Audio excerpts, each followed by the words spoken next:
Bueno, buenas tardes a toda la comunidad estudiantil que nos sintoniza. Sean bienvenidos a el segundo capítulo de Terra Sapiens, nuestra nueva serie en la que indagaremos acerca de temas sobre las geociencias. En este capítulo titulado Análisis y diferencias entre las atmósferas marciana y terrestre, tenemos de invitado especial al maestro en ciencias Julio César Guarneros López. Maestro, sea bienvenido a este capítulo. Muchas gracias. Bueno, más que nada nos sale una incertidumbre acerca de la carrera que estudió. ¿Por qué ese interés en ciencias de la Tierra? Muy bien, hola Kevin, hola a todos los que están sintonizando. Les agradezco también la invitación. Y bueno, vamos a empezar con, ¿por qué el interés con las ciencias de la Tierra? Bien, yo desde que era niño siempre me gustaba leer enciclopedias. En ese tiempo, pues el internet no era algo tan común.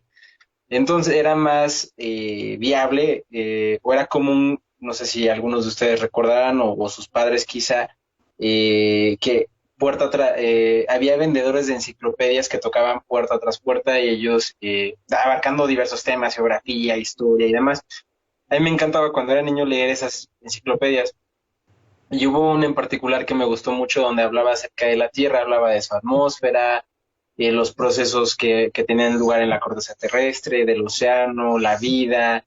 Incluso en el último capítulo hablaba algo acerca del Sol y de otros planetas, y yo creo que desde ahí fue donde tuve el interés muy, muy particular en estudiar una carrera de la rama de las ciencias de la Tierra. Aunque antes de ingresar al instituto tuve algunas dudas e incluso estuve a punto de estudiar física en la licenciatura en física en Puebla. Sin embargo, pues bueno, al final me decidí por el instituto y por estudiar ingeniería geofísica. Ya dentro de la carrera pudo darse cuenta de todas las ramas que hay en la geofísica, pero ¿qué particularidades vio usted para dedicarse a las ciencias atmosféricas? Bien, fíjate que fue algo bastante curioso porque en ese momento el plan de estudios estaba muy enfocado a la exploración y explotación de los recursos naturales, principalmente el petróleo. También veíamos algo de minería, pero estaba más enfocado al petróleo y gas natural. Teníamos muy pocas materias de otras ramas de la geofísica. En particular hasta octavo semestre, en ese momento eran 9, octavo semestre tuve la materia de meteorología y era la única materia que impartían de las ciencias atmosféricas. Y antes de esa materia yo estaba interesado en la meteorología. Cuando tuve la materia de meteorología, pues fue cuando me di cuenta que realmente me gustaban más los fenómenos atmosféricos y qué era cómo se producen, las particularidades de la atmósfera de la Tierra y fue como me decidí por esa área. Claro, bueno, a mi parecer todas las ramas son interesantes y esta es una de las más interesantes que hay dentro de la carrera debido a la dinámica que hay para todos estos eventos. Pero en cuanto a su experiencia laboral, ¿cuál ha sido su mayor reto como geofísico en el que se ha encontrado? Vale, bien, en este caso, bien, ustedes lo saben, cuando vamos en todas las asignaturas en las que han tenido prácticas, se habrán dado cuenta que no es tan sencillo estar trabajando en campo. Hay muchos factores a los que te expones y a los que te enfrentas, ya sea factores como sociales, factores meteorológicos, incluso con problemas con el equipo, con el instrumento. En particular, yo me he topado con todos estos problemas, he tenido problemas al momento de utilizar los equipos, el instrumento, siempre hay algo que falla, siempre hay un cable, hay un cable cortado o no hay un buen contacto o está dañado. También me he topado con problemas sociales en donde ahí yo creo que sería el más eh, digamos, importante o el más peligroso, ya que si tienes problemas con el equipo o el instrumento, pues lo puedes solucionar. No, no basta con que pierdas un día de trabajo o medio día de trabajo. En cambio, para problemas sociales, pues ahí se vuelve más complicado, ya que es muy difícil estar en campo, estar en la sierra, estar en regiones inhóspitas de nuestro país y y que lleguen personas y explicarles a ellos el por qué estás ahí, el qué es lo que estás haciendo. Si definitivamente la carrera o todas las ramas de la ciencia de la Tierra son poco conocidas para la población en general. Geofísica me atrevería a decir que es incluso la menos conocida. Es el explicarle lo que estás haciendo a las personas se vuelve muy, muy difícil y tienes que lidiar con problemas, con el trato de las personas. Algunos se vuelven un tanto groseros, recibes amenazas. eh, Híjole, es algo muy, muy complicado, pero creo que desde el primer día que entran a la escuela o desde el primer semestre, alguno de sus maestros siempre se los ha dicho. Siempre les han comentado que el trabajar en campo es algo bastante complicado por problemas sociales y de igual manera el estar exponiéndote los fenómenos meteorológicos, pues eso también es algo que nos puede generar problemas, el estar a 50 grados trabajando, por ejemplo, en el norte principalmente, donde se hacen estudios geoeléctricos o estudios potenciales para buscar yacimientos minerales o algo por el estilo, pues es levantarte muy, muy temprano a las 4 o 5 de la mañana para empezar el estudio antes, poco antes de que salga el sol, y antes de las 11 de la mañana o al mediodía tienes que parar porque el calor es insoportable y el equipo no funciona. Entonces, hay muchos problemas a los que te encuentras estando en campo y hay que ser conscientes de ello. Claro, también imagino que sí se ha topado con algunas cosas dentro del campo, debido a, como usted lo mencionaba, algunas amenazas o mal estado del tiempo, cosas así.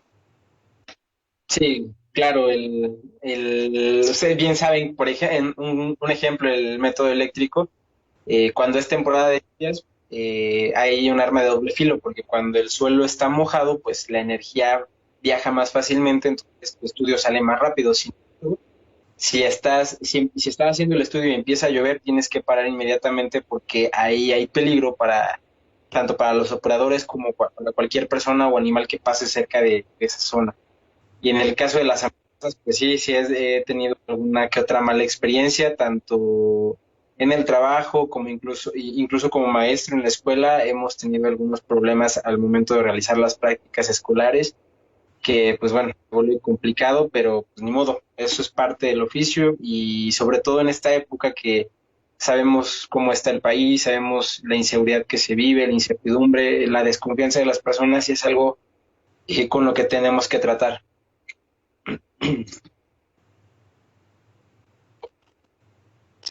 Por ahí casi todo Politécnico se enteró de un pequeño incidente que tuvieron en Hierbelagua. ¿Nos podría comentar? Claro. Bueno, sí, sí, sí les puedo comentar. Tuvimos una práctica con el profesor Omar, que también está en la escuela. Yo fui de apoyo porque llevábamos dos grupos, eran un número algo ostentoso de alumnos y además llevábamos más de un equipo. La intención era hacer un estudio en Hierve el Agua porque el agua en esa zona, las cosas, ya no, el agua ya no fluye con tanta fuerza como en otras épocas. Entonces la idea era investigar qué era lo que estaba pasando, por dónde estaban, de dónde venía el agua, por dónde estaba fluyendo y demás.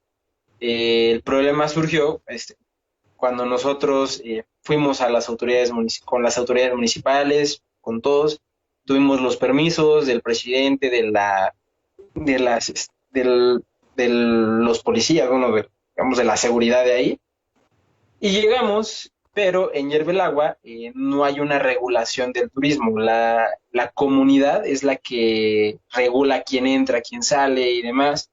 y ellos fueron los que se pusieron muy agresivos. Nos acusaron de querer robar tesoros porque ellos aseguraban que había oro y otras cosas enterradas en ese lugar. Cuando les explicamos el motivo, ellos dijeron que eso era imposible porque el agua de ahí que eso era un ojo de mar, que el agua venía desde el mar y que nunca se iba a acabar, y que incluso nos llegaron a decir, creo que acababa de pasar lo de Ayotzinapa, me parece, y nos llegaron a comentar, si en Oaxaca, en Guerrero pudieron desaparecer estudiantes, aquí también lo podemos hacer. Después tuvimos que retirar todo el equipo. Ustedes saben que era bastante peligroso estar eh, con esas personas. De repente empezaron a llegar más. Tuvimos que subir el equipo, pues, a guardarlo todo, subirlo al camión. Los alumnos se subieron, yo me quedé con ellos, estuve hablando con unas personas también, mientras que el profesor me tuvo que hablar como con el cabecilla, por decirlo así, como el encargado de ahí, y en total que pasó, tuvieron que arreglarse para poder salir, tuvimos que pagar. eh, y pues, híjole, ¿qué les digo? O sea, fue una experiencia un tanto amarga, porque el lugar es bonito, el lugar. Claro que me atrevo a decir que las fotos no le hacen justicia, de hecho lo sobrevaloran porque en las fotos pareciera que son muchas cosas cuando realmente son dos, me parece, y lo demás son charquitos. Sin embargo, nosotros como profesionistas de ciencias de la Tierra, pues ir a un lugar como Hierbelagua, pues nos parece fascinante por toda la información que podemos obtener, por el análisis, verlo a simple vista, ver cómo las formas que han obtenido las rocas debido a los procesos que se dan ahí. Simplemente es un lugar muy, muy fascinante para nosotros por tratar de encontrar una explicación o entender el por qué se están formando todo eso. Y pues para que hayamos tenido una mala experiencia, pues sí fue algo fuerte, algo complicado, y pues nos arruinaron muchas cosas desde entonces. Y eso fue algo bastante curioso porque justo un año antes el profesor Omar había ido ahí y había hecho un estudio similar y no tuvo problemas. Ese año hicimos lo mismo y hubo problemas. Entonces, ¿qué les digo? O sea, es gente con la que hay que tener cuidado, hay que ser muy, muy pacientes, y no hay que no hay que caer en provocaciones, hay que tener mucha paciencia para lograr salir de ese tipo de situaciones sanos y salvos. Sí, claro, se pone en riesgo la integridad del alumno y del docente y pues sí, hay que tener mucho cuidado. Bien, tenemos Entonces, entendido, profesor, que usted tiene una maestría en ciencias y fue enfocado, bueno, su tesis fue enfocada al planeta rojo llamado Marte. ¿Nos podría explicar de dónde nace ese interés de todos los científicos en este planeta? bien, bien. Bueno, primero te voy a contar el por qué llegué a ese lugar, por qué es que estudié el planeta, y ya después te voy a contar el porqué de los científicos. Fue algo bastante curioso. Yo ya llevaba 2 años haciendo una tesis con un profesor en la escuela. Sin embargo, pues por X y razón tuve que dejar esa tesis. Ya llegó un punto en el que no podíamos, no avanzábamos por cuestiones laborales del profesor, por cuestiones, yo ya estaba saliendo de la escuela, ya estaba en el último semestre, entonces ya casi no estaba. Entonces fue algo complicado poder continuar ahí. Una de mis amigas estaba haciendo la tesis en el Instituto de Geofísica de la UNAM y me comentó algo acerca de una doctora que hacía algo similar a lo que yo quería hacer en la tesis. Entonces acordó una cita conmigo, fui al instituto, hablé con la doctora, le expuse, la verdad fui casi casi de chillón porque le dije, o sea, yo estaba un poco decepcionado, hasta cierto punto me sentía derrotado porque ya llevaba bastante tiempo y no había logrado nada. Pues total que la doctora amablemente me dio muchos consejos, incluso me dijo que podía contactarme con otras personas, pero desde la primera plática yo sentí mucha confianza con ella y le dije, bueno, preferiría, no sé si usted tenga problema con que sea mi asesora. Dijo, no, pero tenemos que cambiar de tema. Entonces, con ella cambié el tema de mi tesis de licenciatura, la terminé relativamente rápido. En un año la escribí, en menos de un año la escribí, tuve las revisiones, hice el trámite y me titulé. Y a lo largo de ese tiempo, pues fueron el proceso para ingresar a la maestría. Cuando estábamos en pláticas acerca de qué tema íbamos a escoger para la maestría, para hacer tesis de maestría, surgió esa idea de Marte. En ese momento acababan de lanzar, no, el Curiosity me parece estaba por terminar su misión y había como que un revuelo por todo eso, entonces nos interesó a los dos, tanto a la doctora como a mí, y decidimos hacer una tesis en donde replicábamos las condiciones atmosféricas del planeta rojo. De ahí, pues bueno, me empezó a gustar demasiado todos los procesos que ocurrían en este planeta y fue muy, muy interesante el darme cuenta que no era tan distinto a nuestro planeta. Y así en todos los libros que leí y los artículos logré entender el porqué, el interés de la comunidad científica en el planeta rojo. Y esto es algo bastante sencillo. El estudiar a Marte nos da una idea del futuro de nuestro planeta. ¿Por qué? Marte tiene muchas similitudes con la Tierra. La, quizá la única diferencia o una de las diferencias más importantes es su tamaño. Marte tiene la mitad del tamaño de nuestro planeta. Pero eso también indica que Marte, al momento de su formación, pues se enfrió más rápido. Por lo tanto, aunado a todas las evidencias que vemos en la superficie y a las mediciones que se han hecho de la atmósfera marciana, se ha logrado determinar, o el primer punto que se logró observar, fue la posibilidad de la existencia de agua en el planeta rojo. Ese fue un parteaguas para la comunidad científica y todo el mundo volteó a ver al planeta, porque pensaban en ese momento que Marte tenía en estado líquido corriendo sobre toda su superficie. Incluso se llegó a pensar que Marte estaba habitado. Eso, pero me refiero a eso a hace siglos, ¿no? Poco a poco, pues el planeta se fueron haciendo misiones, se fueron aumentando la cantidad de estudios que se realizan al planeta y fue como logramos, en lugar de perder el interés, logramos entender aún más y se comprendió que el estudiar al planeta rojo nos va a dar un buen indicio de cómo se ve la Tierra en algunos miles de millones de años. Al fin y al cabo, incluso ustedes recordarán, o todo el mundo sabrán que una de las teorías del origen de la Tierra es que del origen de la vida en la Tierra es del espacio.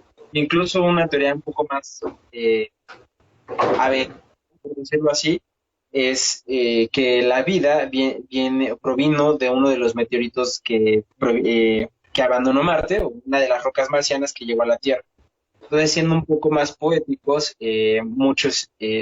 algunos científicos han llegado a mencionar que realmente no estamos estudiando otro planeta, sino estamos estudiando nuestro lugar de origen. Y ahí, junto con todo lo que se ha ido descubriendo, la razón por la cual Marte sigue siendo objeto de interés de toda la comunidad científica. Bueno, resulta muy interesante saber que existen varias similitudes entre planetas, pero también nos queda la duda sobre las diferencias que pueda existir entre planeta y planeta, o más bien, bueno, sí, planeta y planeta en cuanto a su superficie o su atmósfera. ¿Podemos saber cuáles son esas diferencias entre dichas atmósferas? Claro que sí. Ya, y eso retomando un poco lo que les comenté de la pregunta anterior, Marte tiene una atmósfera muy tenue. Su principal componente es de dióxido de carbono. En el caso de la Tierra, su principal componente es nitrógeno. Sin embargo, la presión atmosférica en la superficie de la Tierra es de aproximadamente 100.000 pascales, mientras que en Marte es de 699 aproximadamente. ¿Esto qué quiere decir? Que la presión atmosférica en Marte es menos del 1% de la presión atmosférica que observamos en la Tierra. Esa es una de las diferencias más importantes. Eso generó que la comunidad científica se preguntara, bueno, si en la superficie observamos indicios de canales de agua, de ríos que en algún momento fluyeron en la superficie de Marte. Entonces, ¿por qué es que la atmósfera actualmente tiene una presión tan baja? ¿Por qué es que no observamos vapor de agua lo suficiente, concentraciones de vapor de agua tan grandes y demás? Eso generó más preguntas y la explicación más grande o más importante es el origen mismo de los planetas. Cuando se estaban formando todos los planetas interiores, los planetas rocosos, pues sabemos que la Tierra y Venus tienen un tamaño similar. En el caso de Marte, ya les comenté, es la mitad del tamaño de la Tierra. ¿Eso qué significa? Que mientras la Tierra seguía siendo una bola de fuego incandescente donde estaba todavía su superficie aún no se solidificaba, en el caso de Marte, al ser más pequeño, fue más fácil que se enfriara más rápido. Esto provocó que en Marte la superficie se solidificara y también, aunado a lo que observamos en la superficie de la existencia de volcanes, podemos suponer que estos volcanes en esa época estaban en erupción y emitían a la atmósfera tanto dióxido de carbono, vapor de agua y otros gases que ayudaban a que su presión atmosférica fuera más grande. De esta forma podríamos tener agua corriendo en la superficie de la Tierra, de Marte. El por qué, ahorita no lo observamos, bueno, es porque Marte en algún momento tuvo un campo magnético cuyo origen es similar al origen del campo magnético de la Tierra. Ya sabemos que se debe a las diferencias de velocidades entre el núcleo interno y el núcleo externo. Bueno, en el caso de Marte también debimos de haber tenido un dínamo que estuviera emitiendo un campo magnético y eso ayudaba a proteger a la atmósfera.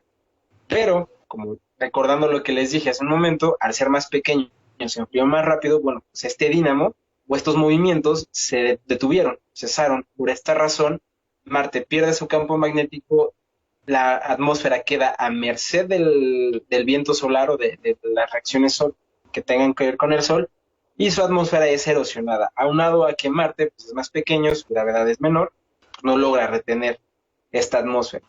Entonces, esto nos da una diferencia en cuanto a la presión atmosférica, que ya les mencioné. La presión atmosférica en Marte es aproximadamente 1%, menos del 1% de la Tierra.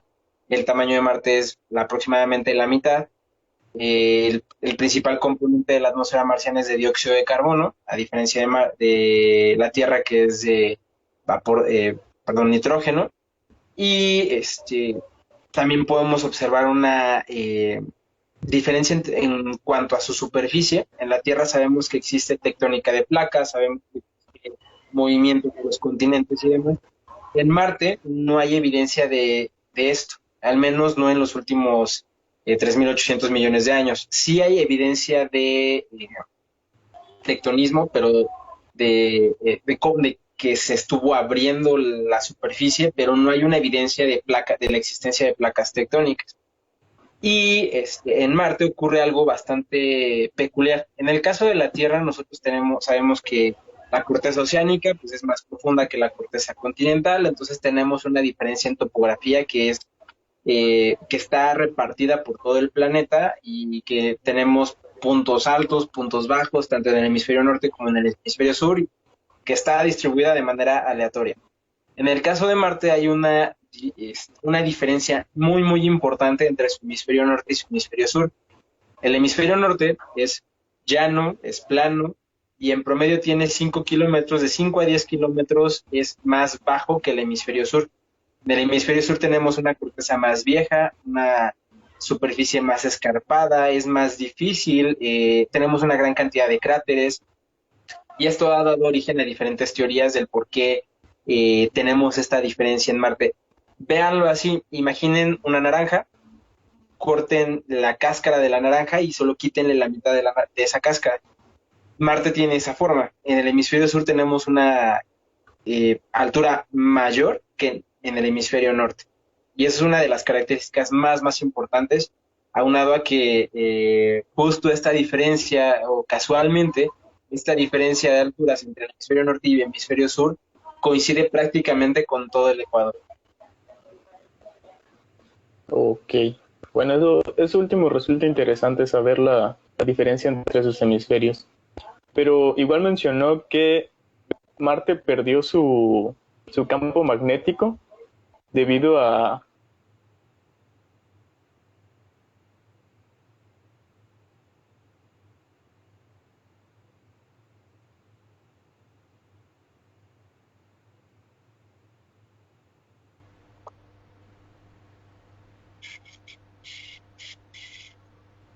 No escuché lo último, no sé si soy yo o hay problemas con el audio.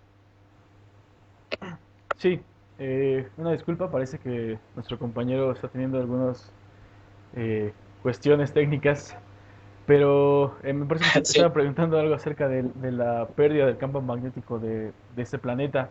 No sé si nos quizás pueda ampliar un ujú. poquito esta parte, por favor. Claro, y de hecho este tema es algo muy, muy interesante, ya que el hecho de que Marte en algún momento tuvo un campo magnético es bastante fascinante. ¿Y cómo es que lo sabemos?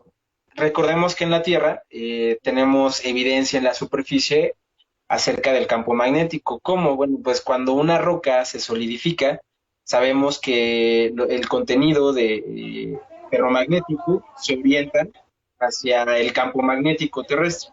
Bueno, algo similar ocurrió en Marte. Y tenemos en ciertas zonas del hemisferio sur evidencia, zonas magnetizadas que se le conocen como sombrillas magnéticas, y en estas regiones es donde el campo magnético, tenemos unas zonas con un campo magnético muy intenso, pero no es un campo magnético global como el que observamos en la Tierra. Es un campo magnético generado por el magnetismo remanente de la corteza marciana. De hecho, y esto ayuda a proteger ciertas regiones de la atmósfera pero solamente en ciertos puntos. De ahí en fuera la atmósfera está a merced del viento solar que lo que hace es erosionar a la atmósfera, y eso ha provocado que la atmósfera marciana sea de muy baja densidad. Sin embargo, a pesar de eso, tenemos algunos fenómenos meteorológicos bastante interesantes que ocurren en el planeta rojo. Y, y vuelvo a lo que les comenté hace un momento, el estudiar Marte nos da un buen indicio de cómo será la Tierra, ya que sabemos que la Tierra tarde o temprano va a perder su campo magnético. Entonces, el entender cómo es que Marte pierde su campo magnético y qué es lo que está pasando, qué es lo que le pasó a la atmósfera actualmente, nos ayuda a entender qué es lo que va a pasar con la Tierra y con su atmósfera una vez que pierda su campo magnético y que este movimiento del dínamo autosostenido cese. Bueno, eso es una de las peculiaridades que tienen ambos planetas entonces, pero aparte de los dióxido de carbono y vapor de agua que ha mencionado, ¿podemos encontrar algún otro elemento dentro de la atmósfera o de la superficie de Marte que conozcamos aquí en la Tierra? Sí, en Marte también tenemos hidrógeno, tenemos helio, algunas trazas de argón, y algunos remanentes de gases nobles muy similares a los que hay en la Tierra. Sin embargo, estos gases, la concentración de estos gases es muy, muy poca, principalmente a que son gases ligeros. Es más, sabemos que ni siquiera la gravedad de la Tierra logra retener las partículas de hidrógeno y de helio, ya que son partículas de gas muy, muy ligeras y que al final logran escaparse del campo magnético terrestre. Lo mismo pasa en Marte. En el caso del suelo, pues hemos visto, observado que en la parte superficial de Marte tenemos suelo erosionado que está en combinación con hielo de agua y así como hielo de dióxido de carbono. Estos también son vestigios, es un buen indicio de que en algún momento Marte tuvo agua en su historia.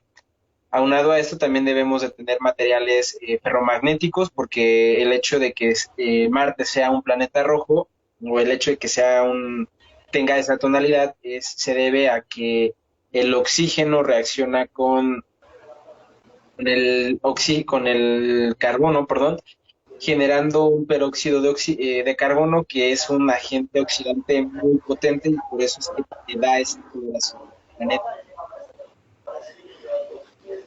Ok, perfecto. Hace poco supimos también que Marte era un planeta sísmicamente activo. ¿Esto en realidad es cierto?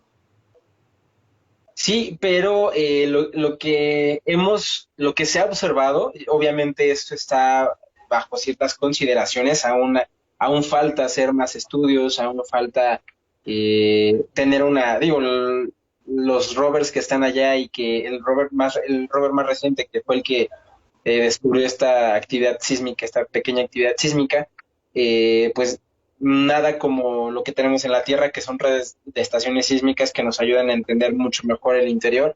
En el caso de Marte, pues necesitaríamos algo similar para poder definir cuál es el origen de esta actividad sísmica. Algunos mencionan que podría ser cuando se descubrió, los científicos mencionaron que podría ser, pues se podría deber a algunos movimientos del manto, y esto indicaría que el interior de Marte aún no está completamente sólido, que todavía tiene cierto movimiento, pero el que sea un manto líquido o el que sea un manto que se está solidificando, pues todavía está en veremos. Necesitaríamos conectar una red de estaciones sísmicas para tratar de entender qué es lo que está pasando por dentro del planeta.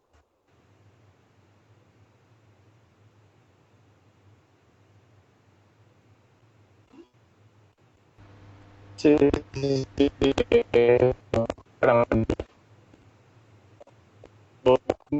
Sí,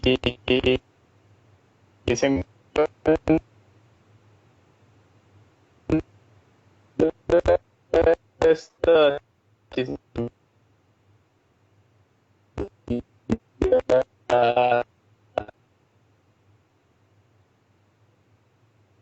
Que no te entendí, no sé si solo fui yo o hubo problemas de conexión con todos.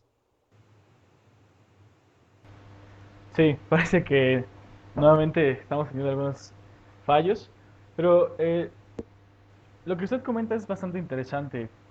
Eh, cambiando, bueno, no cambiando de tema, sino dándole un giro quizás a todo esto.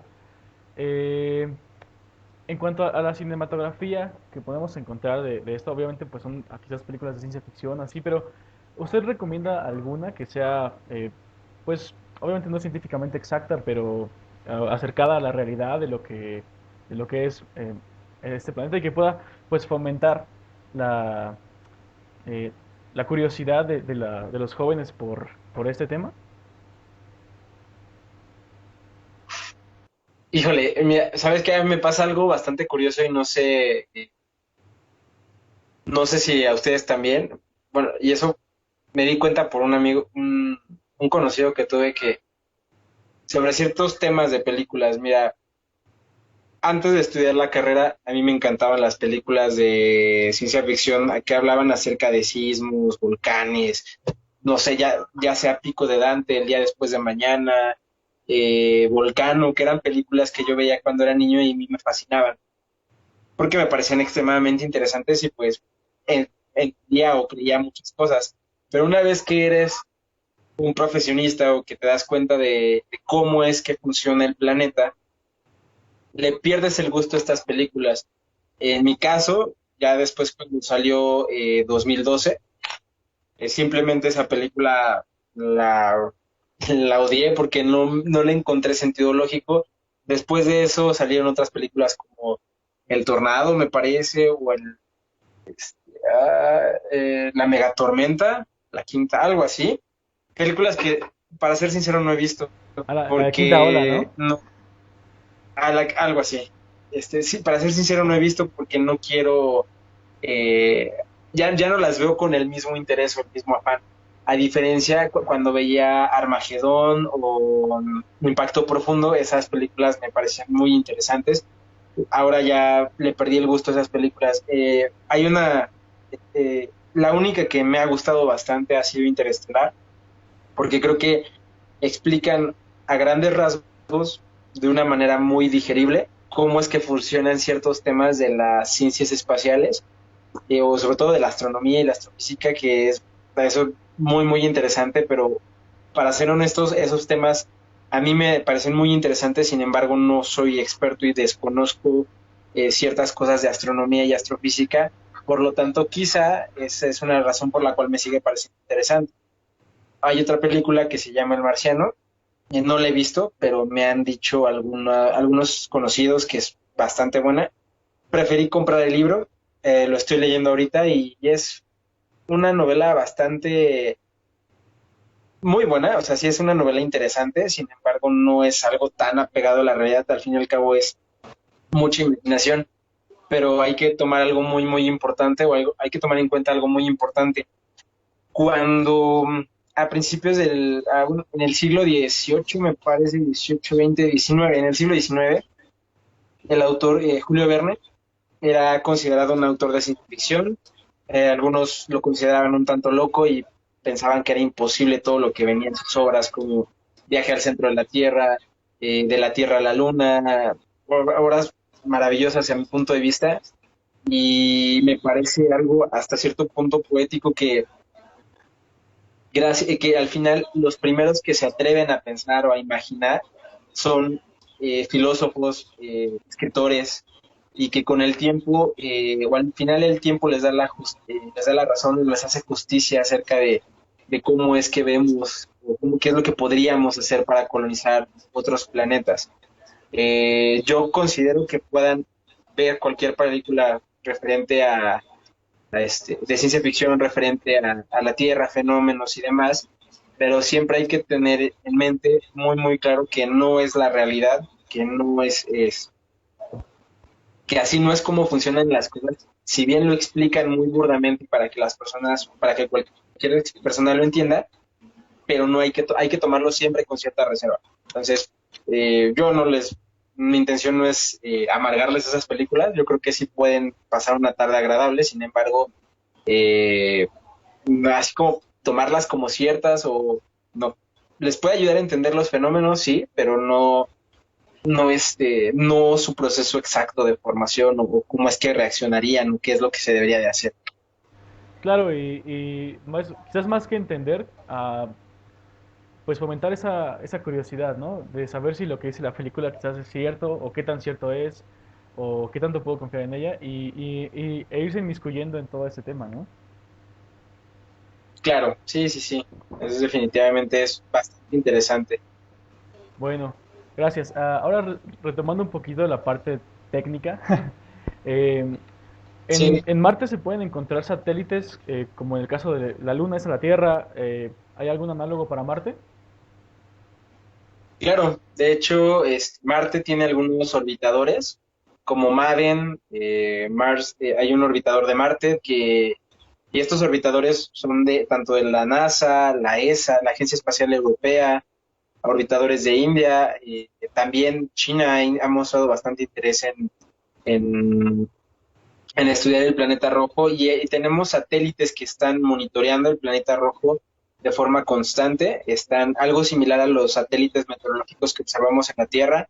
También tenemos satélites que están orbitando al Sol para monitorearlo. Lo mismo pasa con Marte. También tenemos satélites que lo están orbitando y nos han ayudado a entender los fenómenos meteorológicos que ocurren en el planeta, así como mediante la percepción remota eso ha ayudado a hacer los mapas topográficos del planeta, ha ayudado a entender la dicotomía que les hablaba, la diferencia entre el hemisferio norte y el hemisferio sur. Ha ayudado a entender o a dimensionar el tamaño de los fenómenos meteorológicos, de las tormentas de arena y otro tipo el transporte que hay, la circulación atmosférica, todo eso se ha entendido gracias a los satélites que están orbitando Marte y a los rovers y a las misiones que se encuentran en el planeta, que quizá, si bien algunos ya no están operando o no están moviéndose, la mayoría, aunque ya terminó su periodo de vida, sigue tomando mediciones de temperatura, presión, velocidad del viento que están mandando a la Tierra para una base de datos. Oh, ok, profesor. Entonces, bueno, con el paso de los años, ah, ah, ah, ah,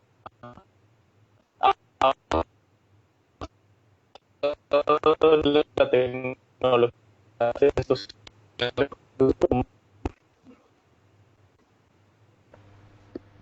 Híjole, creo que volví a... Sí. no, pero bueno, igual, ya les había mencionado algo acerca de... Bueno, voy a retomar el tema de los fenómenos meteorológicos que se dan en Marte, principalmente porque, bueno, ahí ya les comenté algo acerca de eso, Ok. del por qué están haciendo estos satélites. Bueno, en Marte, algo que es muy importante y muy interesante y que pocas personas conocen es que Marte también tiene 4 estaciones, así muy similares a las que observamos en la Tierra. Tenemos primavera, verano, otoño e invierno. Sin embargo, la duración de estas estaciones en Marte es mucho más grande, debido a que Marte se encuentra más lejos del Sol. La Tierra sabemos que en promedio está a una unidad astronómica que son aproximadamente 150 millones de kilómetros. Marte está en promedio a 1.5 unidades astronómicas. Sabemos que el origen de las estaciones de la Tierra, de las estaciones climáticas, se debe al ángulo de inclinación que tiene el eje de rotación con respecto al plano de la eclíptica. Bueno, este ángulo de inclinación es muy similar al ángulo de inclinación que tiene Marte. En el caso de la Tierra es de 23 grados aproximadamente, el ángulo de inclinación de Marte es de 25 grados aproximadamente. Esto provoca que Marte, a lo largo de su camino alrededor del Sol, pues presente estas 4 estaciones, en donde el verano del hemisferio sur coincide con la etapa, con su punto más cercano al Sol. ¿Esto qué significa? Que pues durante el verano del hemisferio sur tenemos temperaturas más altas a diferencia del verano del hemisferio norte. ¿Esto a qué se debe? En el caso de la Tierra, la diferencia entre el afelio y el perihelio, que es el punto más lejano y más cercano al Sol, es mínima. O sea, en promedio es prácticamente una unidad astronómica y eso no cambia. En el caso de Marte, varía de 1.4 a 1.6 aproximadamente. Esto significa que la distancia entre su afelio y perihelio es muy marcada. Por lo tanto, el verano del hemisferio norte, que es cuando se encuentra más lejos del Sol, no alcanza temperaturas tan altas como el verano del hemisferio sur, que es cuando se encuentra más cerca del Sol.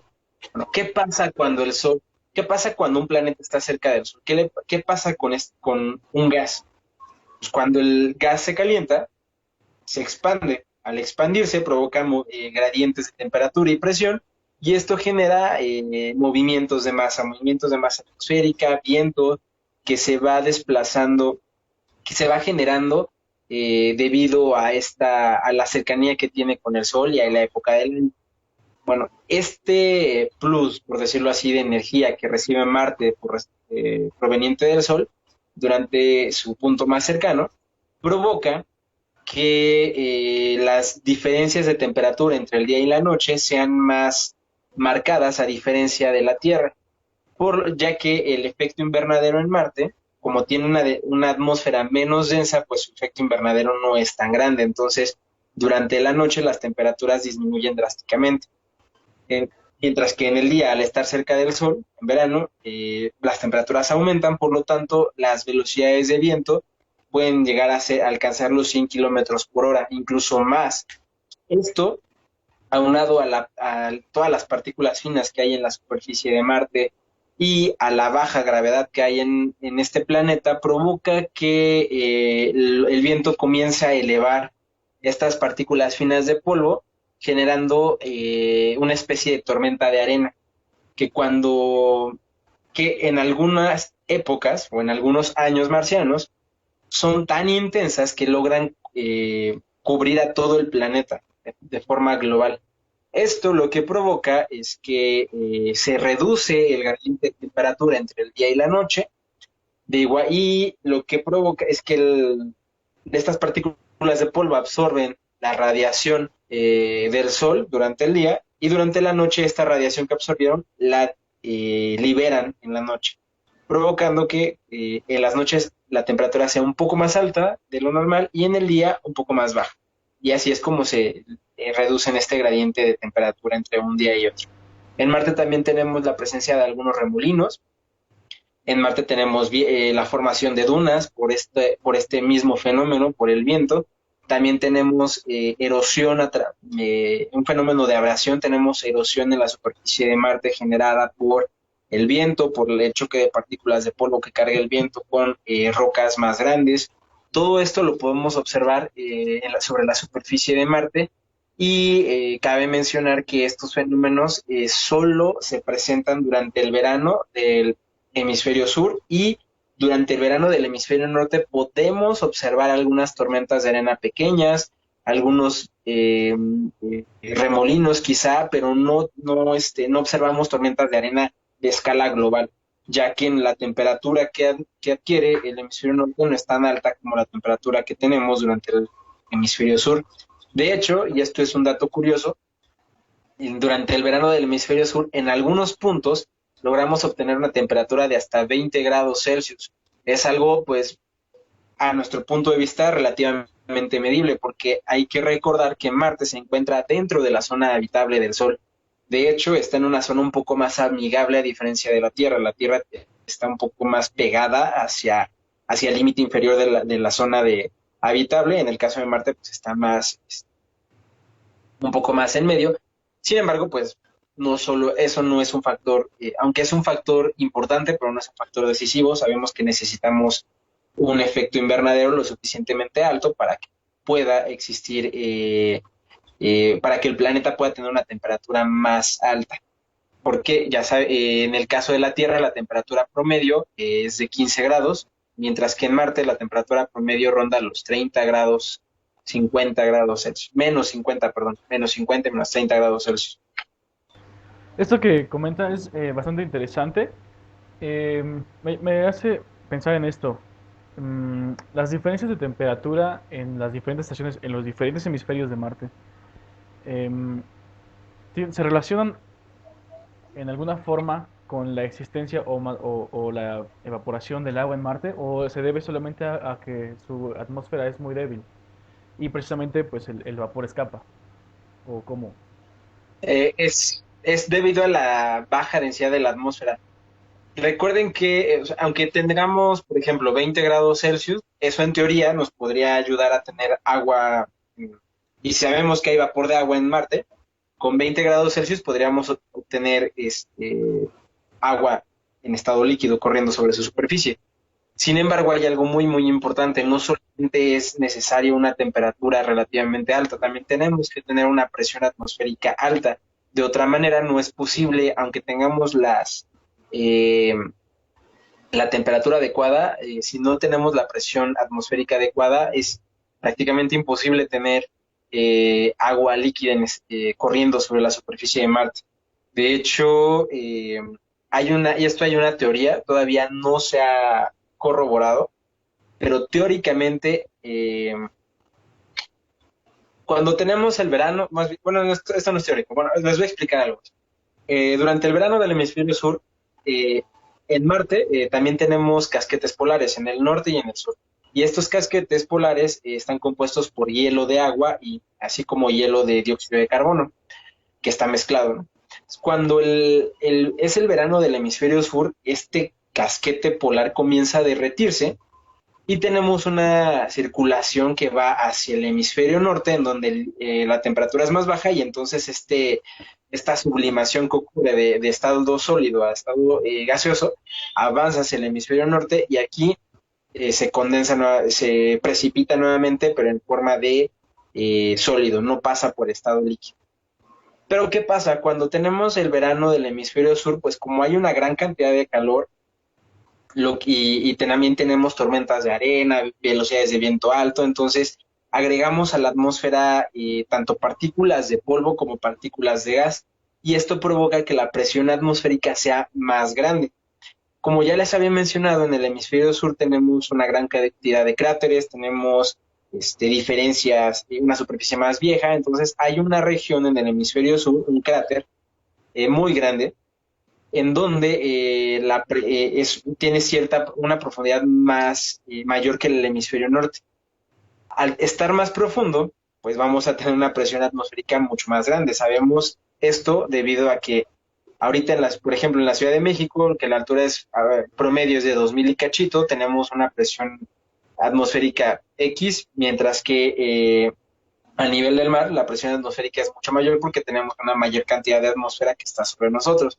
Lo mismo pasa en Marte. Entonces, en teoría, durante el verano del hemisferio sur y solo en estas regiones más profundas, en teoría podría ser posible la existencia de agua líquida corriendo sobre esa superficie durante el día, que es cuando la temperatura es lo suficientemente alta, en estas regiones profundas donde la presión atmosférica también es lo suficientemente alta, y durante el verano pues, del hemisferio sur. Eh, Esto no sé si ayuda a responder tu pregunta, Daniel. Creo que sí, me explayé un poco más. No, no se preocupe, está perfecto. Sí, muchas gracias. Y continuando con esta parte de la atmósfera, aparte de los que usted nos comenta, ¿hay otros retos que se presenten al estudiar la atmósfera de Marte? Claro, o sea, el punto más importante, creo que el que todos hemos escuchado es cómo terraformar Marte, que es un término que ha adquirido relevancia en los últimos años, en donde tenemos o observamos que esta palabra de terraformación hace referencia a cómo nosotros como seres humanos podemos lograr que un planeta tenga un clima, una superficie similar a la que observamos en la Tierra. De ahí proviene el concepto de terraformación. Hay un intento, obviamente, los chicos más, como las personas más vanguardistas, digamos, o más aventureras piensan en terraformar Marte. Sin embargo, y mucho me temo que esto es extremadamente complicado, difícil y prácticamente imposible. ¿Por qué? Para poder terraformar Marte necesitamos que la atmósfera sea más densa. Para hacer esto, pues necesitamos agregar gases, ¿no?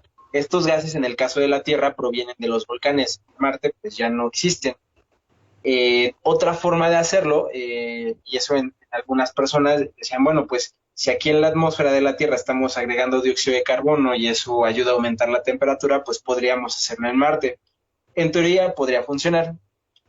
Sin embargo, ¿qué vas a hacer después con todo ese dióxido de carbono que estás agregando a la atmósfera? Ahora hay que aclarar que Marte también, ya les mencioné, ya no tiene un campo magnético en el global, por lo tanto estaríamos a merced de la radiación solar. Así como Marte, pues está el problema de las tormentas de arena. Ahora imagínense que lo terraformamos, que agregamos más densidad o más partículas de atmósfera, pues estas tormentas de arena se van a volver, o estas tormentas pueden volverse más intensas o más comunes, por decirlo así. Eh, También tenemos más que nada estos problemas y el problema de saber si es que el suelo de Marte es viable para poder cultivar, porque el estar llevando recursos de la Tierra o de otro lugar pues, al planeta rojo pues no lo haría económicamente costeable. Para ello tendríamos que buscar otra forma para poder reproducir los alimentos en el planeta o corroborar que realmente Marte puede tener, su suelo puede ser rico para poder, con los nutrientes necesarios para poder terraformarlo. Pero de entrada sí está muy complicado el poder agregar más a la atmósfera e incluso aunque lo logremos, tenemos el problema del campo magnético que no nos va a proteger de las tormentas solares, tenemos el problema de la gravedad, que aunque estemos constantemente agregando gases, la gravedad del planeta rojo no es lo suficientemente fuerte como para retenerlos. Y también hay otro problema. En Marte existen dos lunas, Phobos y Deimos. La más cercana al planeta rojo, que es Phobos, es la más grande, tiene una trayectoria de colisión hacia el planeta. Entonces, en algunos miles de millones de años va a colisionar contra el planeta y hay que este asteroide o esta luna tiene un diámetro aproximado de 26 kilómetros, por lo tanto, pues eso va a ser un problema para cualquier ser humano o ser vivo que esté habitando el planeta. Otra, otra posibilidad es que antes de que logre impactar contra Marte, la atmósfera, la gravedad del planeta, genere que logre colapsar el meteorito o esta luna, generando un sistema de anillos que esté rotando alrededor del planeta rojo. Pero aún así eso puede volverse peligroso para cualquier civilización que llegue hasta el planeta. Creo que eso, las últimas dos respuestas que ha dado nos llevan a una pregunta que la mayoría de las personas se hacen. ¿Cómo podría, cómo podría el humano sobrevivir en Marte? ¿O cómo podría cambiarse factores atmosféricos o de superficie para que el hombre pueda vivir ahí? Bueno, híjole, eso es algo bastante complicado.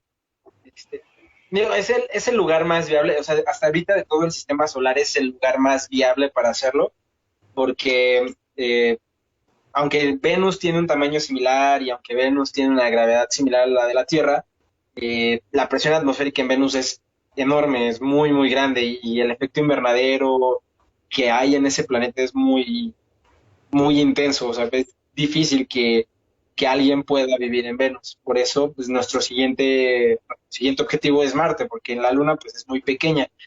Eh, en Marte, pues de entrada necesitaría tanto vivir así como, como tener un estilo de vida similar al que tenemos en la Tierra, yo creo que es casi imposible o prácticamente imposible. Podríamos adaptarnos, sí, porque ya sabemos que pues, el ser humano, al menos en la Tierra, es el ser vivo que se puede adaptar a prácticamente casi cualquier clima y cualquier adversidad, cualquier lugar de la Tierra. Hemos logrado poblar prácticamente la totalidad del planeta. En el caso de Marte tendríamos que tener estructuras que puedan retener, que nos puedan proteger ante la radiación solar, estructuras que puedan generar o que puedan tener una presión atmosférica muy alta, sobre todo por nuestra propia seguridad, y tendríamos que generar una forma o deberíamos inventar una forma para crear gravedad artificial, ya que la gravedad de Marte es tan baja que es poco menos de un tercio de la gravedad de la Tierra aproximadamente. Eso provocaría que nosotros perdiéramos fuerza en nuestros músculos, que nuestros huesos podrían hacerse más pequeños, eh, algo muy similar, y eso es algo, no sé si han visto la película de Wall-E, pero esa explicación es bastante lógica. Cuando estás en el espacio, pues no hay gravedad, entonces tu cuerpo se vuelve flojo, porque no está sosteniéndote a ti, o lo poco que puedes sostener, pues no necesitas tanta fuerza. Entonces, pierdes masa muscular, pierdes masa ósea, o sea, no es necesario o sea, tu cuerpo se va adaptando al fin y al cabo. Sí se puede adaptar, pero estando ahí en Marte, pues, o el que vivas en Marte va a ser muy complicado. Si te adaptas a las condiciones de vida de Marte, va a ser muy complicado que puedas adaptarte, o va a ser peligroso ir a la Tierra a vivir, porque vas a tener una estructura completamente diferente. Pero de entrada, les repito, hay que considerar eso, cómo protegernos de la radiación solar, tener estructuras dentro, donde podamos tener una atmósfera rica en oxígeno y que con una presión lo suficientemente alta, a la que ya estamos acostumbrados, y lograr inventar algo para poder aumentar la gravedad, al menos en esa región, la gravedad del planeta. Pero de eso a que logremos a que logremos que Marte tenga un paisaje similar a la Tierra, lo veo, o sea, es muy, muy difícil, prácticamente imposible lograr hacerlo, porque los obstáculos más importantes es el tamaño del planeta, que no tiene la gravedad suficiente, y la inexistencia de su campo magnético. Ok, Ok. y bueno, ya casi para finalizar, continuando con todo esto, ¿cuál es su opinión acerca pues, de las misiones de Elon Musk precisamente a este planeta? O sea, con todo lo que nos ha comentado, pues las parecen un poco, pues quizás no imposibles, pero sí muy complicadas, ¿no? ¿Cuál es qué opina? Mire, es prácticamente imposible con la tecnología que tenemos ahorita. Es prácticamente imposible con esta tecnología. Pero pues sabemos que el ser humano avanza a pasos agigantados por X o Y razón. Yo confío en que llegará un momento en el que podamos adaptarnos o podamos crear las estructuras necesarias o incluso como seres humanos podríamos evolucionar a ser más, adaptarnos a ese tipo de vida. Sabemos que nosotros tenemos una historia evolutiva, sabemos que que desde que inició la historia del ser humano, pues no somos los mismos, que nuestro cerebro ha aumentado de tamaño, hemos perdido pelo, ya no tenemos cola, o sea, nuestro cuerpo se ha ido adaptando al fin y al cabo y la evolución ahí avanza. La evolución no tendría por qué detenerse ahorita. En algunos millones de años, nuestros descendientes van a mirar hacia atrás, van a mirarnos a nosotros y dirán, o sea, van a estudiarnos y van a tratar de entender por qué teníamos esta forma en nuestros cuerpos, porque la evolución va a continuar, nosotros nos vamos a seguir adaptando, las generaciones que vienen se van a adaptar a los nuevos problemas, a los problemas a los que nos estamos enfrentando actualmente. Y yo creo que llegará un punto en el que podamos inventar algo que nos permita vivir en el planeta rojo, en la luna, en otros planetas, porque al fin y al cabo, si queremos sobrevivir como especie, sabemos que tenemos que abandonar la Tierra tarde o temprano. Van a pasar muchos millones de años, claro está, pero tenemos que adaptarnos, tenemos que seguir adelante, y si la evolución no se detiene, ¿por qué nosotros sí? Claro, muchas gracias. Y ya esto nos lleva a nuestra última pregunta. Em, ¿Qué les Ujú. podría aconsejar a los chicos, a las personas que nos están escuchando y viendo, eh, para quizás iniciar eh, una fase de estudio de este planeta o que se interesen más por ese tema? ¿Qué nos podría aconsejar usted? De entrada, es leer mucho, leer. Yo considero que antes de poder intentar entender a Marte, primero debemos de entender a nuestro planeta. Porque, de hecho, cuando nosotros como seres humanos queremos investigar algo, o queremos entender algo nuevo, siempre lo comparamos. Eso es nuestro punto de referencia. No vamos tan lejos. Cuando van al cine y les ofrecen palomitas, siempre les ofrecen vaso grande, vaso chico, vaso mediano, vaso extra. ¿Por qué? ¿Y qué los ayuda a decidir cuál es el tamaño que quieren? Pues comparando. Muchos quieren ver primero los envases antes de tomar una decisión. ¿Por qué? Porque primero tenemos que comparar. O sea, como seres humanos, la forma más sencilla que tenemos para entender los nuevos procesos o nuevos conceptos siempre es comparando. Entonces, nosotros necesitamos primero entender a la Tierra, entender los procesos, entender la dinámica atmosférica, entender la tectónica de placas, entender el vulcanismo terrestre antes de poder entender el planeta rojo, Venus o cualquier otro cuerpo celeste.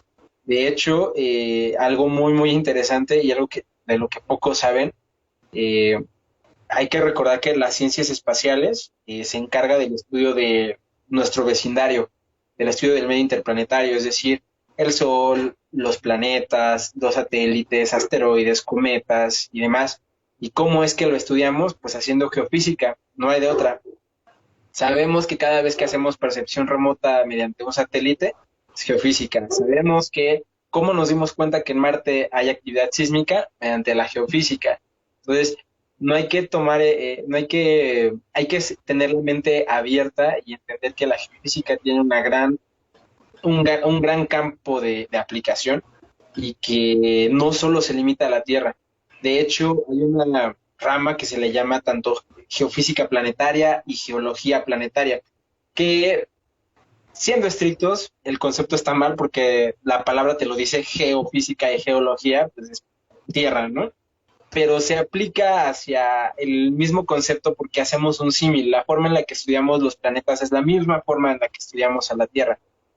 Hay una gran diferencia.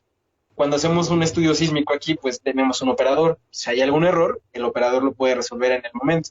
En el caso de Marte, al hacer un estudio sísmico, si hay algún error que tienes que hacer, que el operador no puede resolverlo en el momento. El operador no está ahí. El operador está a miles de millones de kilómetros de ahí. Por lo tanto, está nuestro planeta, por lo tanto tenemos que ser más inteligentes, ser más intuitivos para poder estudiar otros cuerpos planetarios y otros cuerpos celestes, no solo Marte, también el Sol, también Venus. Digo, y esto es algo que se sale un poco de este tema, pero hay una rama que se encarga que se llama heliosismología y se encarga de estudiar el Sol mediante perturbaciones.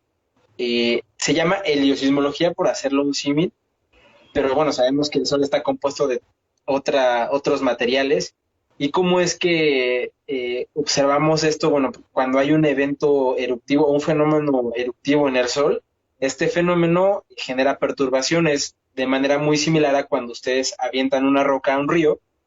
Tenemos unas ondulaciones que se propagan a través del agua, pues en el Sol ocurre lo mismo, porque tenemos una esfera de plasma, y el plasma también es un fluido. Entonces, estas perturbaciones avanzan y también la velocidad, el sentido y la dirección de propagación va cambiando debido a las capas internas que hay en la estrella. Y es así como podemos determinar qué hay cuáles son las capas internas del Sol. Así como determinamos las capas internas de la Tierra mediante la sismología, lo mismo pasa con la heliosismología. Entonces, esto es un claro ejemplo de que la geofísica se puede aplicar en otros cuerpos celestes, solo hay que tener la mente muy abierta para poder hacer esta aplicación de forma exitosa. Muchas gracias. Pues no nos queda más que agradecerle por su tiempo, por su disposición, por compartir lo que usted ha estudiado a lo largo de estos años con nosotros y también por animarnos a seguir aprovechando lo que tenemos a la mano, animarnos a seguir estudiando. Y pues bueno, tenemos por ahí un comentario en Facebook de Murci que nos está saludando. Saludos y pues no, nuevamente agradecerle por todo. La verdad es que yo creo que estoy seguro de que esta pequeña entrevista pues ha sido de aliento a muchos de los jóvenes que nos están viendo. Y pues nos gustaría entregarle un pequeño reconocimiento por su participación. A continuación mi compañero lo va a... ¿Sí se alcanza a ver? Sí, ¿Sí? sí. Ok. El capítulo estudiantil de la European Association of the Scientists and Engineers del Instituto Politécnico Nacional otorga el presente reconocimiento al maestro en ciencias Julio César Guarneros López por su valiosa participación como invitado especial en Terra Sapiens 2, Diferencias entre las atmósferas terrestre y marciana, Ciudad de México, a 26 de agosto del 2020. Firman Jafet Arias Izquierdo, presidente de AGIPN, y Kevin Eduardo Cuevas Barajas, vicepresidente de AGIPN. Profesor, muchas gracias por su participación y por su tiempo y por su valiosísima charla sobre estos dos planetas que son muy interesantes. Bueno, gracias a ustedes por la invitación. De verdad espero que lo poco o mucho que les haya podido explicar les haya ayudado a entender mejor tanto a la Tierra como a Marte.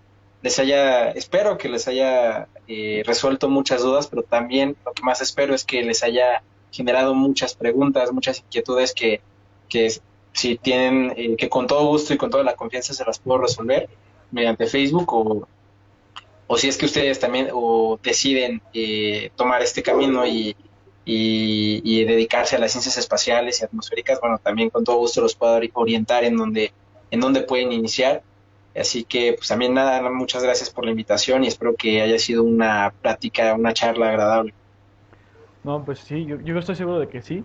Eh, sí nos resolvió muchas dudas y estoy seguro que también nos eh, plantó ahí algunas que pues tienen que ser resueltas, ¿no? Y eso nos motiva. Muchas gracias, profe. Gracias a ustedes, chicos, muchas gracias. Hasta luego. Luego.